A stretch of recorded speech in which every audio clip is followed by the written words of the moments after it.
ಕೆಲವರು ನಾವು ಸ್ವೀಟ್ಸ್ನ ಅಥವಾ ಶುಗರ್ ಇರುವಂಥ ಫುಡ್ನ ತಿಂದರೆ ಮಾತ್ರ ಡಯಾಬಿಟೀಸ್ ಬರೋದು ಅಂತ ಅಂದ್ಕೊಂಡಿರ್ತಾರೆ. ಆದರೆ ಇದು 100% ಕರೆಕ್ಟ್ ಅಲ್ಲ.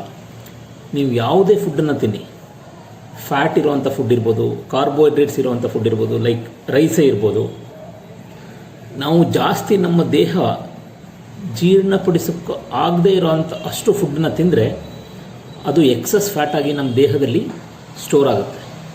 ಇದರಿಂದ ನಮಗೆ ಇನ್ಸುಲಿನ್ ರೆಸಿಸ್ಟೆನ್ಸ್ ಅಂತ ಫಸ್ಟು ಶುರುವಾಗುತ್ತೆ. ಇನ್ಸುಲಿನ್ ರೆಸಿಸ್ಟೆನ್ಸ್ ಅಂದರೆ ನಮ್ಮ ದೇಹ ಇನ್ಸುಲಿನ್ನ ಪ್ರೊಡ್ಯೂಸ್ ಮಾಡ್ತಾ ಇದ್ರೂ ನಮ್ಮ ಜೀವಕೋಶಗಳಿದೆಯಲ್ಲ ಅದು ಇನ್ಸುಲಿನ್ನ ರೆಸಿಸ್ಟ್ ಮಾಡೋಕ್ಕೆ ಶುರು ಮಾಡುತ್ತೆ, ಅಂದರೆ ಅವಾಯ್ಡ್ ಮಾಡೋದಕ್ಕೆ ಶುರು ಮಾಡುತ್ತೆ.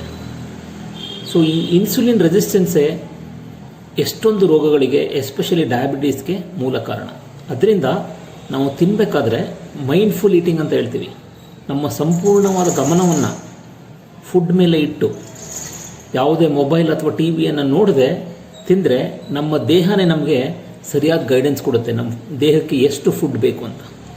ಸೊ ಇದನ್ನು ಅಳವಡಿಸ್ಕೊಳ್ಳಿ, ಎಲ್ಲ ರೋಗಗಳಿಂದ ಮುಕ್ತರಾಗಿ.